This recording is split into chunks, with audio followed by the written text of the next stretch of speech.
You have your theatrics there. I'm going to bring it a little bit more down to earth and say that Chaos has a chance. We're gonna throw it out there. Chaos has a chance here today against G2 to claw their way out of auto relegation. A lot of people don't understand auto relegation means there is no fighting chance to stay in EUL. No fighting chance to stay as a tier 1 team. No fighting chance to say that Chaos is a professional team. They go down to technically what we consider the semi-professional tier 2.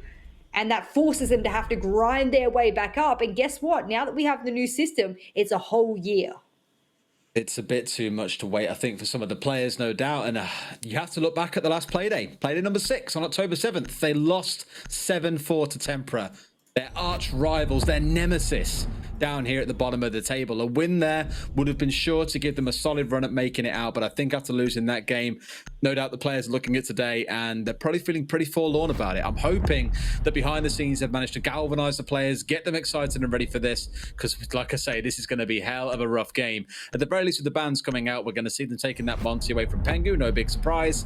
G2 are also going to round things out with the Clash. Absolutely no surprise here, because on a map like this, when you're on attack as G2, that Monty gives you so much ground for free with pretty much guaranteed safety. The taking it away could slow G2 down when they get round to the attacks, but first, Chaos have got to get through 6 attacking rounds of their own. And I don't know about you, Jess, but I have very strong feelings towards attacking on Cafe first. Cafe, theme park first. Attacking through Cafe first, you could say. You know, Des has not shut up, ladies and gentlemen, about how if you're a team who wants to start attack on theme park, then you are essentially giving a free win to the other team. I don't know what it is. It's almost like he can't identify that, you know, second halves in a game exist, but I'm going to cut him a little bit of slack here as we jump into round 1. Chaos on the back foot, if, you know, anything Des has said is anything to go off of. Starting on attack, they do have the Thatcher. That's a little bit of reprieve here for them. They have the Thatcher to play with. We're going into Armory first. This is super important. But a lot of teams these days have been impact tricking. 4 impacts on the side of G2. Thatcher won't help with that. Remember the God impact nade that Pengu came yeeting across the site as well from the doorway that's currently in the center of your screen, right across to the bottom wall into maintenance. It was an incredible shot, and it destroyed the hard breach that was on the other side of it. It was a wonderful shot, and we know that G2 know how to play around these, so I'm keeping a very close eye on that. The one thing I will go to is something you said a second ago, that Thatcher is on side, and looking across to the other side, you've got the Mute and the Mozzie, this big intel denial game. This again is the sort of thing that we saw Na'Vi absolutely bully Tempera with last season on Theme Park. So I like the G2 are taking a leaf out of their book there and saying denial the information, make every single push a big risk, and that's where we can pick up some easy rounds in this game. All right, well, we'll see exactly how they deal with these walls, but it looks like G2 is opting for a little bit of a top floor roam. Whether or not they commit to that, it does look like that's how they want to play. I am worried a little bit for G2 because out of all the teams that have always been confident on Theme Park, it was Chaos who first pioneered a lot of the meta here on Theme Park. I remember going back on that game, doing a lot of VOD reviews myself and being really happy with the way that Chaos played it. They got a few new players. They have a few new strats. They're probably going to play this quite differently to how they used to. And G2, well, they're used to this map now. I mean, you look back to the major, 7-2 against BDS. They know what they're doing. What I love is that looking back across Chaos, they barely banned Theme Parkway. They banned it 3 times pretty much in the entire year when it came down to it. It's been banned against them 18 times. It has been rough. They have wanted to play this map, but no one ever lets them because everyone hates it. But Chaos, since that day they played it back in Pro League Season 11, have been revered as one of the best and one of the teams you need to worry about. However, starting things off, next one going to be the opening death for his team. An issue in a lineup that I think I've pointed out so many times this season, that next one was brought in from the Lowland Lions, now known as Gamma Gaming, formerly known as Diffuse Kids. Crying and next one together were an incredible duo in Challenger League Season 11. But since then, with them being a bit separated, they really aren't shining the same way here in EUL as they did back in Challenger League, and that is a massive problem for Chaos. Another massive problem is that you can't be giving up drones like that, boys. You can't be letting the Mozzie eat them, free intel, whatever have you. I think Vito was managing to spot Citizen on his drone and was trying to shoot him from above with his cassette. Good spot there, but no cigar. And now, as we surpass the halfway mark of this round, G2, they need a wall open. They need something here, and it looks like they're going to, rather Chaos needs something here to open a wall. And drug control, will it be in the hands of Cryin here, or will he falter as no one else pushes with him? Well, that's the thing. They've still got 2 members of G2 hanging outside. And yes, you worry about the vertical control at points. They have managed to get that. We saw this in APAC just last week where a team cleared the top floor but ignored Drug and got bitten in the backside for it later into the round. And they are very mindful this could be a thing. That's why G2 are holding it so aggressively, is they know the more time they can waste here. And bear in mind, there are only 40 seconds left. The less time Chaos have actually got to start looking at the site itself. 30 seconds left here, Des. I really don't see much reprieve here for Chaos. I don't even know if they've got the walls open, but Vito, we've seen him pop off on the IQ before. We just need Cryan to stall out these players in drugs so they can get a plant down. At least by him being there, potentially watching the backside, yes, it's 2 players that could be held in, but here they go with the push in. 1 spray down comes from Uno, a second straight onto the door from Pengu. That's 2 members done and dusted, and 1 up to the north also gets put down. Cryan is left all by himself inside a drug, and Kanto, as that clock approaches 0, decides to strike big. G2 with a very decisive first round, and Chaos, for all that we revere them on this map, unable to do anything, it feels like, in round number 1. Yeah, not a surprise there. We do think it is a little bit defender-sided on Theme Park at the very least. I don't think G2's even lost any of their defending times here on Theme Park. No, they haven't. So last time, and mind you, it's only 3 rounds in a row that they won against BDS on defense before they capped it off with the 7-2. They started on attack and they won a heck of a lot of their attacking rounds. And then, of course, 3 defensive rounds in a row. And boop, there is their only time they've played Theme Park since June. That's on my records. And it's been a pretty decisive win. So far, since June, G2 is undefeated on defense here on Theme Park. And I mean, I know what you like, Des. I know you just are going to make the assumption that G2 will win all of their defensive rounds and put Chaos in a really sticky situation. Next site is Lab. Interesting switch. A lot of people like to go upstairs. G2 says, you know, we'll keep our foots. Wow, I wish, you know, I wish I spoke English as a native language. Me too. Oh no, but feet firmly on the ground here on bottom floor. Got that one pretty quick because there's no more slip-ups or mistakes coming out towards the bitter end, but you are correct. We do head into drug lab and storage. Now, they aren't the only team to have done this. Again, I'll refer back to APAC. We have that blessing that we cover 2 regions, is that we get to see quite a lot of diversity in play. And across in APAC and even in LATAM, some teams have been going here as one of their primary sites. I'm still not entirely sure why, but teams are really taking a liking to defending over here. And this is something that we start seeing on maps like Cafe now, where fireplace and mining is becoming very, very popular. We saw BDS actually take it as their go-to site over reading and fireplace earlier on. It just goes to show that teams do like to innovate a little bit. And I think after everyone had kind of written Theme Park off and went, nope, it's too hard to defend, sorry, to attack, we're done with this now, it's going out, we're never going to play it. Now teams are thinking, well, we can surprise some teams there. And while we do so, let's bring in a site that no one really seems to play, and this is that site. You're speaking about surprise. I'm actually surprised to see Citizen on the smoke. I would generally see Pengu on the shotgun SMG combo, but he's not even going to have the shotgun here. He's going to have his primary. And that's kind of funky. I love that. And it looks like Cafe will be the first plan of attack here for Chaos. And they're probably going to get that pretty handily. They've thrown a lot of utility towards that EMP flashes. Surely they're going to get that shield as well. I think it's already gone.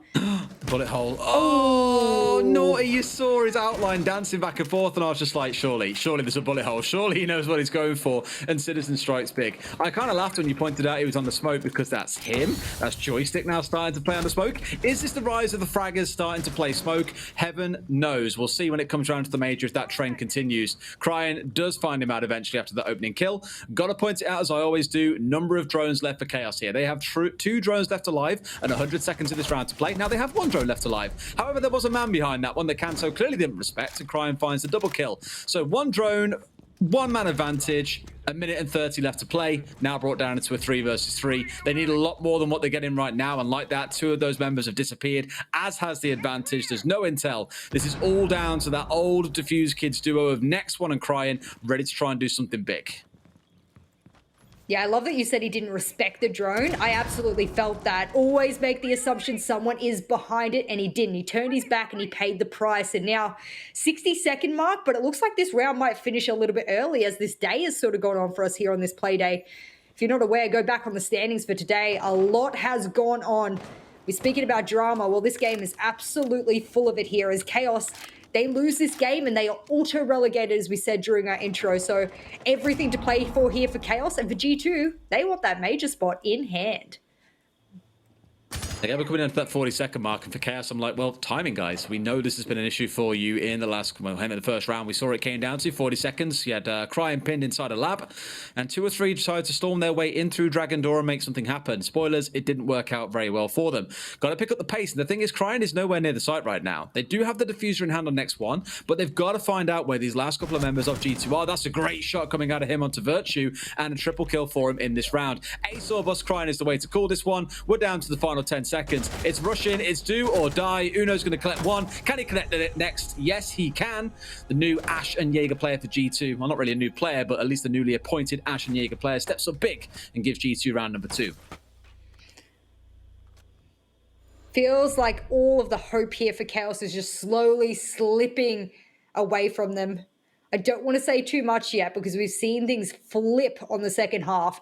Just insane. G2 is one of the teams that's been able to make that happen. The reverse sweep, the comeback. G2 is known for it. So it's not unbeknownst that a team is able to, I guess, achieve a reverse sweep. But Chaos, I mean, they've been sitting pretty, dare I say, comfortably at the bottom of the leaderboard for quite a bit here at both stages. And I mean, if you expect a team to be able to do it, I don't really think it's Chaos. I think the roster changes have been awesome. I will say that as a fact. I think the roster changes have been great for Chaos.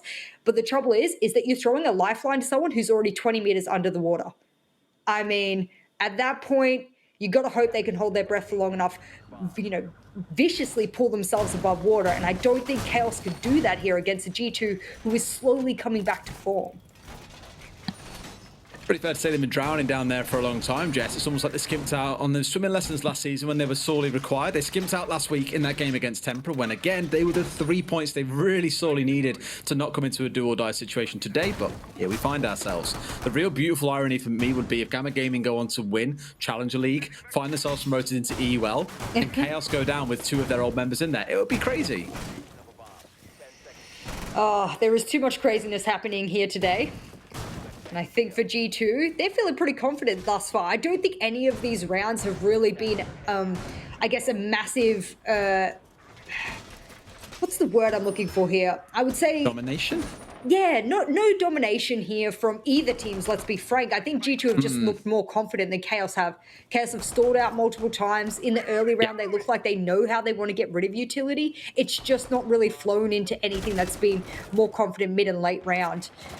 I want to see this work as well, but I don't know if anyone's going to rappel up and pop the hatch. Yes, they are. That's a freebie. Good night, Vito. And Citizen says, I know exactly how to play that one.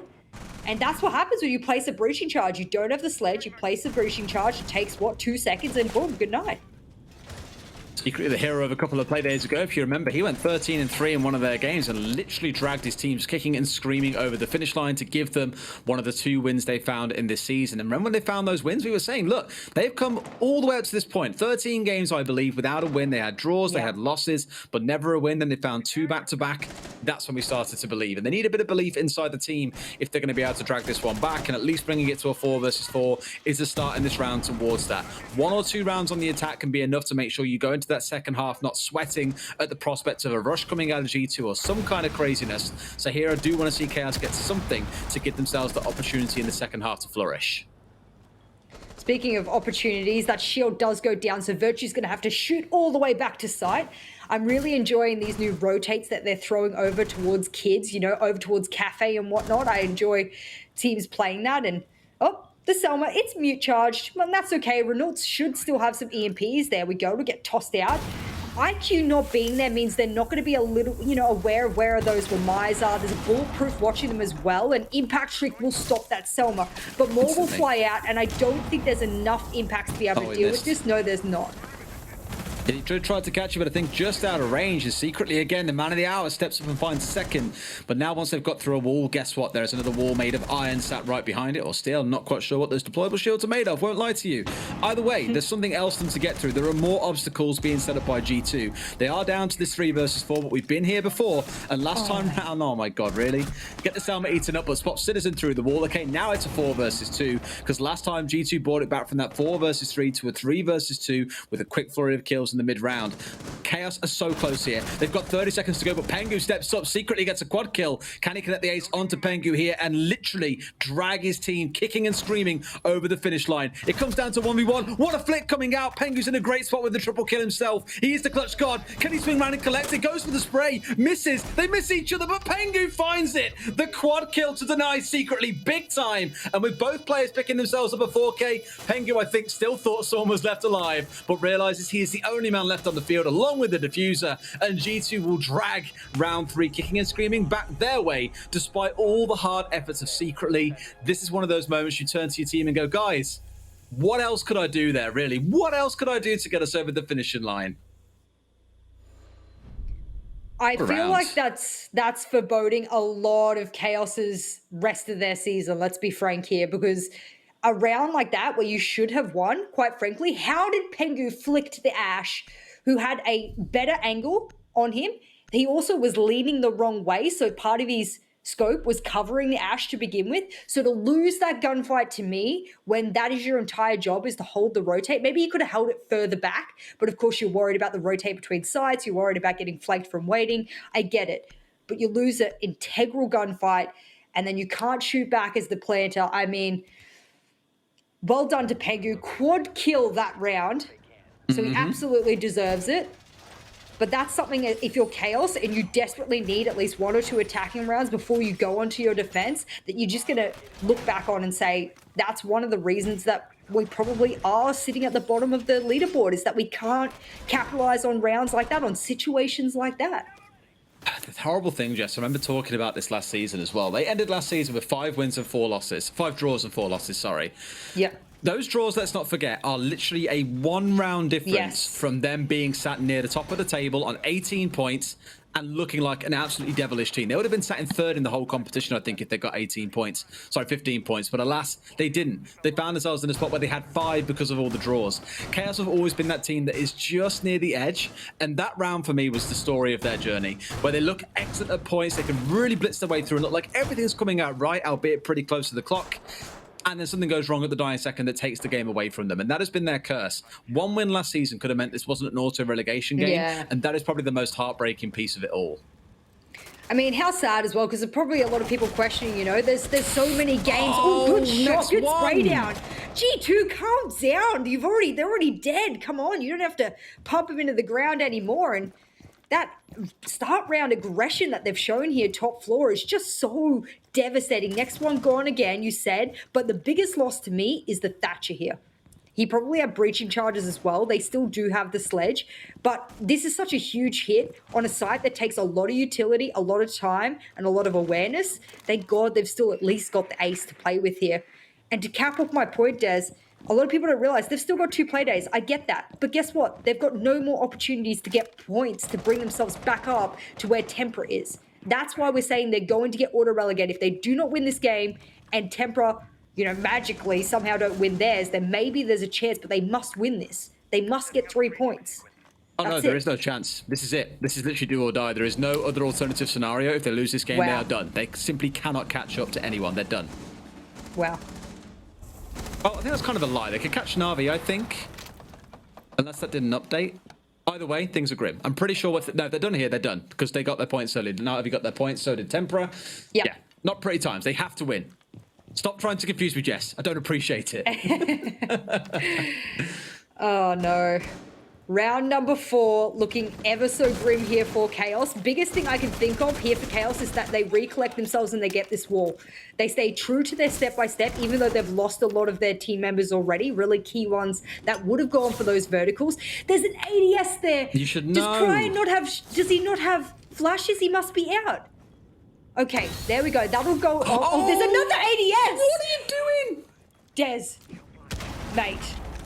All you had to do was line up the exact angle and throwing the grenade over, and you know it was safe. You didn't hear it get eaten. You heard the flashbang go off, but 2 frag grenades eaten by an ADS in such a crucial position. That wall had to get open. They still find 2 kills. They're doing a BDS chest. They don't care about walls being open. They'll just walk in and frag some fools. They find 2. It brings us down to a 2 versus 2. But guess what? It's chaos. So what does that mean? It means the clock's slow. There's 15 seconds remaining. They're going to have to go do or die here, rush their way in, and find these kills, and you can already see Virtue waiting with a shotgun, waiting down by Dragendorf for Secretly to come bursting in. Pengu's taking another fight, gets the spray down, and there's the shotgun I was talking around.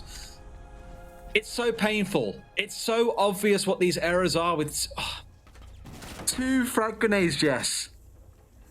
2. Look, wherever he used his flashes, fine. Whatever, whether there were entries above, whatever was going on, that's okay. But to make the grave mistake of throwing your, I'm not going to say it was a sloppy smoke over the top, but it absolutely wasn't engaged in a way that made sure it could spot both left-hand side of throne, right-hand side of throne, and if it was elevated on the pillar of throne. And I know it seems like such a complex way to look at it, but oftentimes you do have to think that way. You do have to remember there's multiple places that the ADS can be, and one tiny millimeter of a misplaced smoke meant that that grenade couldn't go over. No wall could open up. But good on Chaos for doing a BDS, like you said. They tried to frag their way in. And they did a pretty good damn job of it. So it's a shame. No attacking rounds in the hands of Chaos. No rounds whatsoever in their hands thus far. And G2 get to go back to lab again, where they did a pretty damn good job last time. So this is looking pretty good for G2 on the first half. That last round came down to a very cheeky opening kill from Kanto being hyper-aggressive onto next one, and also with renewals going down at the same time. Worth mentioning in that last round, as much as we put the focus on those frags, that would have not been a thing if they'd managed to deal with the fact that Kanto was on the roam. If they killed him off and they hadn't managed to catch renewals out early, I think renewals Kanto caught onto next one, so I'm not quite sure who got renewals. But the fact that he died early, if those Thatchers were still alive, that would have been that wall disabled. The ADSs wouldn't have been able to get through. They would have then been able to get that wall open in pretty much good time. Just really unfortunate for them that it came back to sting them that aggressively. However, now we've got to make do with it. As I say, or as you say, 4-0 to G2 at this point. A couple of close rounds, a lot of very cheeky opening kills coming out of G2, but you've got to be able to deal with these things. In this round, there is no mute, there is no Mozzie. This is the best chance I think Chaos are going to get because they can use the information they can collect to decide how they act. Cafe yet again. Chaos. Is it a repeat of a mistake, or have they learnt their lesson and they know exactly how to push this? Because last time it didn't work out too well for them. A little bit of bullet holes over into the yellow walkway, and that's what you can see next one. He was pre-firing, a little bit of PTSD. He's still pre-firing, and he still expects someone to pop out there. Next one's had a pretty horrific entry here on this particular map, so it's been really difficult for him. So I can understand why he is stalling out outside of Cafe. He doesn't want to throw his life away again. And this extended armory hold as well here from G2 might work really well, but Vito does what Vito does best, and that's get some frags. Remember stage 1 on the IQ? He absolutely demolished a lot of teams. That's one down, it's a number down. Is it going to be enough? Renewals finds a second before a trade comes back from Kanto, putting us into a 4 versus 3. And Clutch God secretly, he's no longer on the board. Unfortunate, I guess. It's also the Selma's down and out, although not the end of the world, arguably, for this site. You can still make plays where you need to, but I think you'd still rather have those gadgets on site if you had the choice coming in. 4 drones left alive for the side of Chaos as well. 80 seconds left to play, so still some time to dance around here. Preservation of that information is going to be critical. I mentioned without the mute and the Mozzie, they should be doing a lot of work for them in this round. Oh no, they use so much utility on him. Finally, they find him. Finally, they have a man advantage, a very crucial man advantage. Next one, he heard me. He said, I can frag, Jess. Let me show you. And now it's up to Clutch God Pengu. Surely they get this 4v1. There's no way that this goes into the hands of the defenders, and it doesn't. And as a result, now Chaos will finally get their first round. Possibly going to have a little bit of a rehost here, but he hears someone shooting 20. Yeah, that's G2, Reynolds. That's not the game bug, mate. That's just someone absolutely slapping you 24/7, oddly enough.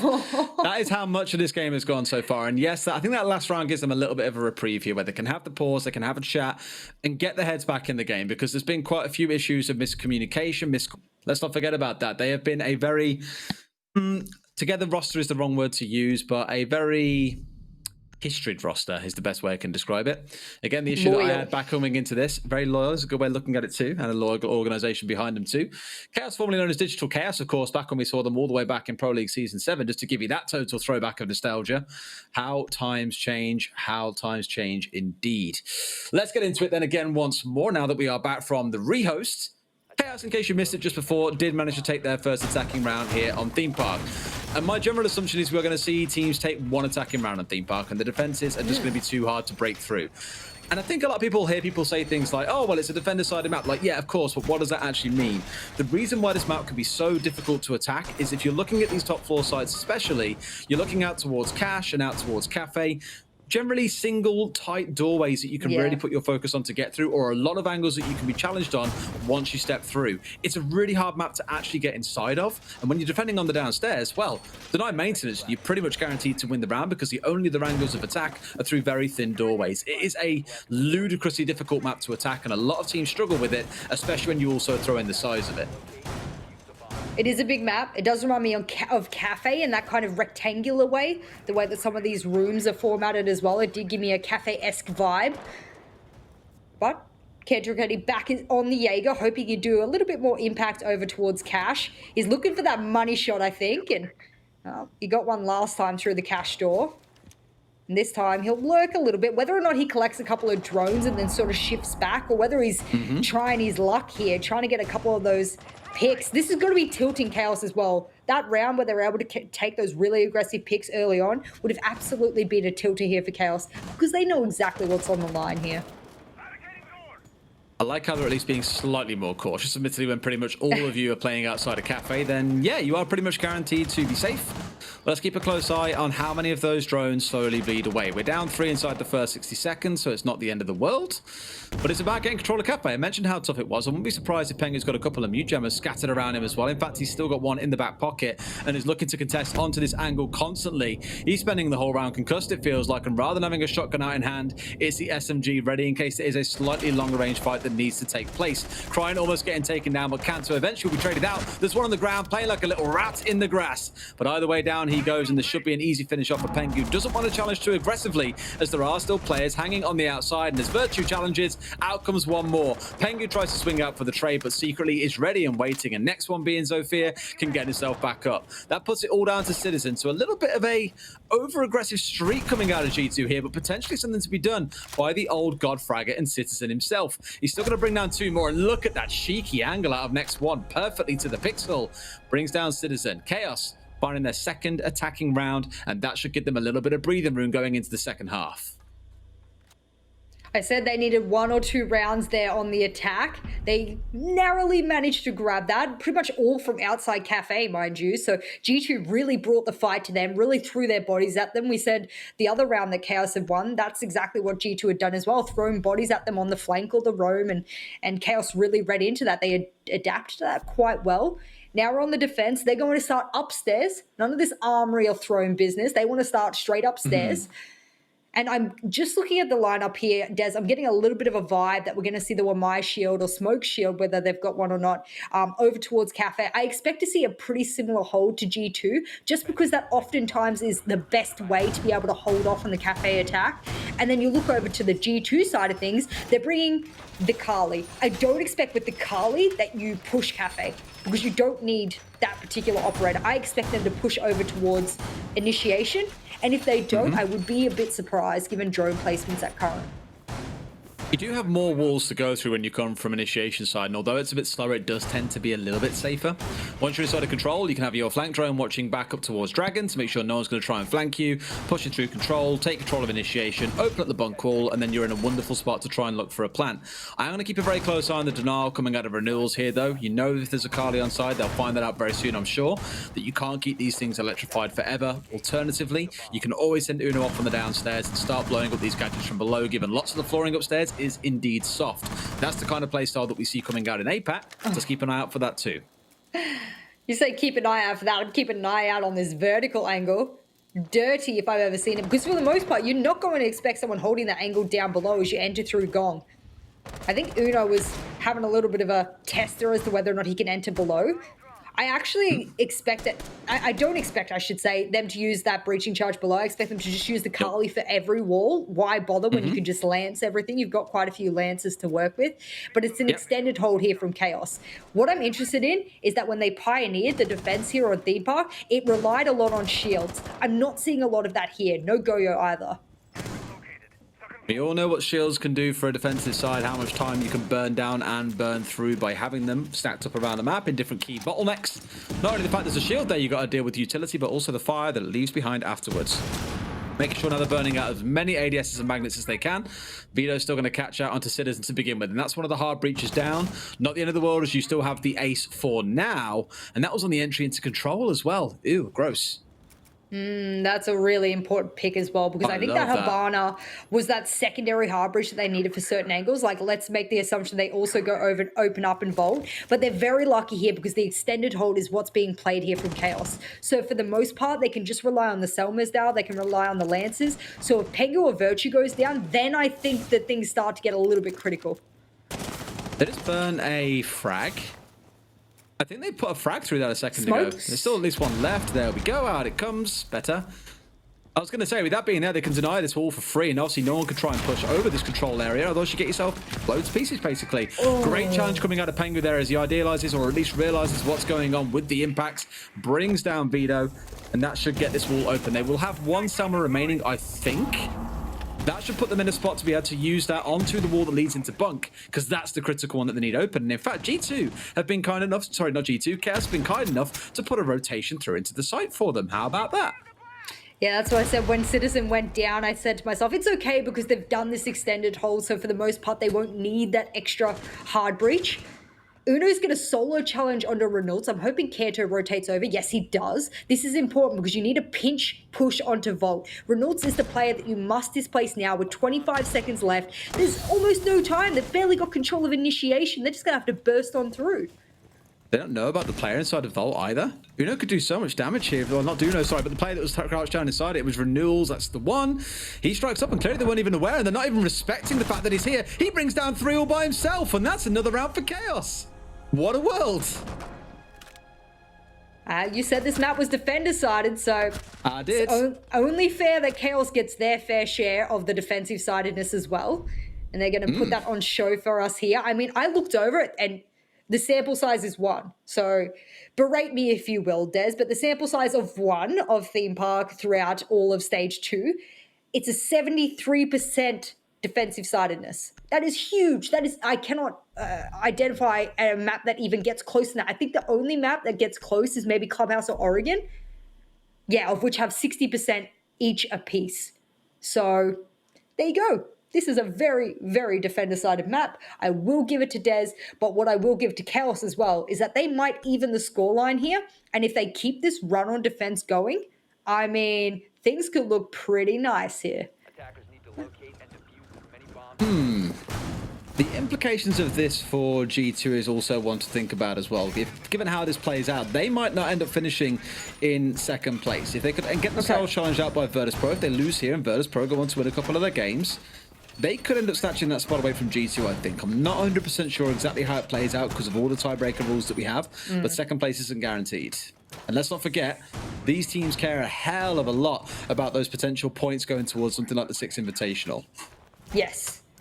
Yeah, we can't underestimate how much these teams are thinking about 6 Invitational as well. Because you can't just get there through, you know, winning a major. You have to be able to qualify for the major, and then in order to qualify for the major, then you need the points from the major to go towards SI. And there's all these points now and all these numbers, and it gets so much more complex than it once used to be. So teams now can't just rely on just getting that one major. They need points. You know what, Jess? I've just realised though, it doesn't matter because 1st to 5th place all get the same number of points for SI.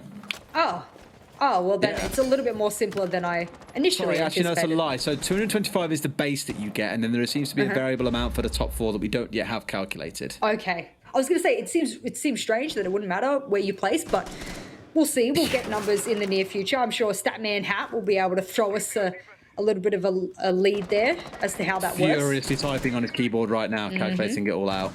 I hope so. Speaking of furiously typing on your keyboard, look at Kanto. He's just quick peeking over and over and over again. Please peek me. Okay, that was a 3.5 out of 10. What? I don't know. Furiously typing and peeking was a little bit of a stretch. Quick peeking is a smashing QE. Yeah, I mean, I know really you barely typing, play though. Siege, but, you know. Wow. Is your KD better than mine or not? Yeah. I got a What's your KD? 1.45. Okay, fair enough. You're pretty good. Fair play, Jess. Thank you. I think mine went down to 1.06 yesterday. I was heartbroken. I lost my 1.07. You can't be a caster anymore. That's how it is. No, I'm just going to mute now. You carry on talking. Bye, guys. Really been fun casting with you all, but now I've been exposed. I'm out. Oh no. Well, G2's had a little bit more luck here. Citizen stays alive and there's more hard breach in hand. But as we spoke about before, that extra hard breach actually doesn't really mean anything. It's about the gun in Citizen's hand here, I think, and whether or not he has flashes, because for the most part, they've been really unsuccessful at getting Vito out of this key position here. He was able to take out one before. Reynolds was able to take out another. It seemed like the round was won on this site, or rather on this room, and the site wasn't even here. But now the site is here. So Chaos need to be a little bit more heavy. Sorry, you have to hire a new caster to speak here. I'm not allowed to. Please No, come I'm back. kidding. Don't worry, I'm here for you. I got you. Thank In you. the same way that is swearing up that Chaos might have this round. That was a 6 out of 10. 45 seconds remaining. It's a 5 versus 5. And Citizen's going to find the opening kill into the next one. What a surprise there. Kanto steps up and rings down crying. That's the 2 fraggers done and dusted. And I sit there and say that it looks like Chaos are guaranteed to have it. G2 now get a flawless round. What? What is this game sometimes? Honestly, I swear to God. I thought he shot his teammate in the head there. Tanked it up. Oh, by the way, it is dog walk clock. So if you hear the dogs going on in the background, it's because they're going for their beautiful morning walk. Every morning we say this, you know, if you hear them in the background, that's all it is about. You should bark back at them and see what they do. The last time you made Jess is a dog joke, it did not go down too well. So I'm going to evade this one. It did. Maybe not to some crowds, but to others, wonderfully. Don't worry. Either way, 5 versus 3. 5-3 to G2. Not a 5 versus 3. It was a 5 versus 5 with 40 seconds left. And then they completely dust up and turn it into a 5 versus 0. A flawless round for G2. And again, one of those instances where we still had Chaos holding all the right angles. It reminded me so much of watching teams like BDS play again. I'll always refer back to them because they are a wonderful example of this. It doesn't matter how good your setups are sometimes or how perfectly you play around. If you don't click on heads and the other team does, you are going to lose. And that can be the beauty of Siege. Sometimes you outplay a team with utility. Sometimes they're just the better fraggers in that round. Well, you've been very critical of drone economy of G2 over multiple games throughout stage 1 and stage 2. For the most part, they had one of the drones that zoomed on in to check out the setup of Top Dragon, and the rest have been kept rather safe. So for now, the drone economy looks good. But when you're going into a site like this that's heavily fortified, you've got a Kaid in play, and instead of bringing the Kali now, Pengu's decided the Thatcher is the play. I heavily agree with this choice. I heavily agree that I don't think Kali has really been as necessary, but it has helped with shields and whatnot. But with this site, I'm excited to see that he has chosen the Thatcher, a better option for this. Hasn't really been used to a huge effect across the map. Admittedly, not too much to worry about, I guess, disabling for the most part. We haven't seen massive setups in terms of Mutant Mozzie. We haven't really seen too much in the way of the Evil Eyes. Are, of course, seeing it being brought along now. So I think for their side, it's one thing to worry about the Electro Claws, to worry about the Evil Eyes, to worry about all the rest of it. But the other thing I'm looking at is the Roam duo once again coming out of Chaos. You've got Crying on the Vigil and next one playing out on that Jaeger. Between the two of them, we've criticized them all season long and said the guys play very separate. They don't play as a duo, but here they are within line of sight each other. They can support each other and hopefully play for these refrags if something goes wrong. And I like seeing them play as a unit again. All right, a little bit of a roam here, and as you said, hopefully it's a duo roam with crossfires. Beautiful shot onto the head of Cantor Ricchetти. He himself, who often mains Jaeger, will get a taste of his own medicine, but Crying goes down. No trade possible just yet. I think next one wants to get it, but he might be in a really bad position here. Citizen does get lit up, and next one's in a really precarious position now, being pitched from below and above. He's wasted almost half the round, though, so this has been pretty good. Yeah, time is of the essence, children. Let's see if we can pick this one up. And Chaos are the ones who were always starved of time earlier on. Renils finds one to Citizen, hopefully to slow down the side of G2, who have only 2 drones left. I am watching that drone economy. Don't you worry. 3 versus 3. 70 seconds to go, and a good amount of time here to make things happen. But the thing is, this is only the top floor. We are, of course, attacking on the downstairs site. So once more, as we saw on the last map of Cafe, we've got to see them pick up the pace here. When you've got the top floor control, that is great, but you then don't have an awful lot left to actually look at the site itself. And given some of these walls are still electrified, they're going to have to make sure they can get through in good time.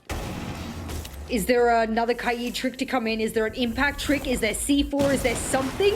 No, C4 rains out, and I don't think that destroyed the summer. It might have, but it doesn't matter because Virtue's behind it, and the big clutch god of Chaos goes down. That's secretly, he's had a wonderful stage 2. But he might be at his wit's end here. He might not be able to carry this out as Vito and Reynolds are all alone here. 3 versus 2, wall open and barrels, everything to play hit for here for G2 and quite easy access. Just gonna wait here. The Elder goes brewer, but not anymore. It's jammed. It's made the horrible sound that Jess makes, and Pengu charges in. Uno with another, and G2 take the round. Wow, this is heating up. I know what I said about it being defender-sided, but G2 are making this look pretty good on the attacking side. A flawless round and a good closing execute. It was almost as if G2 just needed to sniff out Chaos's plan on defense. Are they going to play aggressive with us the way we played with them? Are they going to have a lot of shields like they used to back in Pro League? Are they going to have a particular meta setup that we're going to have to read into? And then after losing quite definitively the first round of their attack, it was almost like they read all of the books that were set for this particular semester and in an instant, and they knew exactly how to adapt to it. And each round thus far since then has shown me that they know exactly how to deal with it. They're not losing players early on. They're making sure that their utility counts towards something. And even if it is later on in the round and they're getting caught off by the Roma, at least they're still making it work. You know the beautiful irony in how this game is currently stacking up, given G2 are at match point. If Chaos can go to win 3 rounds back-to-back now, they bring themselves up to a draw. That puts them on 13 points. They are still in a spot where those ahead of them are set on 19 points, and I'm pretty sure, given head-to-heads and how they're shaped up, Chaos will still be relegated. However, what a Chaos way to go out of EUL in drawing. It's almost biblical. It's a story that tells itself, some say. Yeah, it is a shame. I mean, you pointed it out really rightfully before, is that Chaos have had so many draws, and that's 1 round away from a win. That, for me, if I was a player, I'd be so triggered that each and every time I've been 1 round away from a win. Whether or not you're obviously on the one that's on the 6-5 or you're 5-6, I mean, yeah, then you're just pushing yourself to get that point, but it doesn't matter. You're so close, yet so far. And that's how Chaos's entire season here, stage 1 and stage 2, has felt for me. It's a shame because they've got some really, really good players on here, and especially with the roster changes as well. So, that's it. Is it all over here? What about a draw point, Des? Can a draw point save them? I don't think, again, you have to consider in all the different rules that come into play here, because there's rules in the rulebook which you can indeed get on the FACEIT website, I believe. You have your head-to-head record to consider first, then how many major points you've got. So a team that made it to major last season, which is Rogue, they would be ahead of all the other teams that they are draw with because they got the most major points in the whole stage or the whole season overall. You then go down to all kinds of analogies of like matches won, maps won, rounds won, then a tiebreaker match at the end. Either way, Chaos don't look favourable in any of those situations given the number of losses they have draws they've had. I think if they draw here, they are still done and dusted. But hey, let's pray there is some weird situation in how strange parallel universes on those stat sheets where it's like a 0.001% chance they can make it. At least with a starting kill onto Uno, it gives them a small glimmer of hope. And I say that, Pengu, steps out and finds another, but it's traded back. He did a bit of a Hail Mary run. You could see that he wanted Virtue to enter with him because he was aware that someone was holding that Elder line of sight onto him. And I mean, if you're talking about head-to-heads here, I just went back. The last time G2 and Chaos played, it was on Cafe, and they 7-1'd them. So if it's head-to-head, that's it, ladies and gentlemen. You have just watched Chaos fall into the auto-relegation spot before our very eyes. That's like the match here. Now it's like a victory lap. When you like lose in like a PE at high school, you're given the victory lap or the kind of consolation lap to feel good about yourself. It's what Chaos are doing now. They're fighting for that pride. They're showing that there's still some capability on the side here. And again, if it is a draw, there's still something there for them. Let's see what happens with G2 now as we're starting to look towards this push on the top floor. Virtue snakes his way in through the smoke. Hasn't brought down just yet, but has been chipped down to about half HP. Kanto down to about a quarter. Citizen the only one left on full HP, and he brings down someone on the other side. It's Crying, who might move from the board. So a 3 versus 3. We've already seen what G2 can do. When we hit that 40-second mark, they've gone from a 5v5 to a 5v0 in about 5 seconds. Let's see if they can do it here. They know that one player is downstairs below the hatch. It's a question of can they get there to challenge him in time before he manages to rotate away. And equally, what can Citizen do pushing through a very narrow doorway here? Does he know someone is close left? He seems to be pinging must. over towards Raiding. That's a free There's kill one. for Kanto if I've ever seen one. They probably cap this off here, Des. Tell me this is Yes. all over Red Rover. Chaos are going to be licking their wounds. This is a horrific match to be casting. It's all up to secretly. Oh no! Oh, and he It's gets all the done. trade. He goes down. It's done. Chaos, a team that we have seen in Pro League since Season 7, will meet their demise here at the hands of G2 on Theme Park, a map that, again, they were one of the first to pioneer it, but just could not do the goods here against G2 today. Our first team is confirmed for relegation. It is going to be Chaos. Thank you for all the wonderful games you have brought us, boys, but we will be welcoming a new team come the end of this season. A very happy game for G2 and an extraordinarily sad game for Chaos. That paints the end of their run here in EU.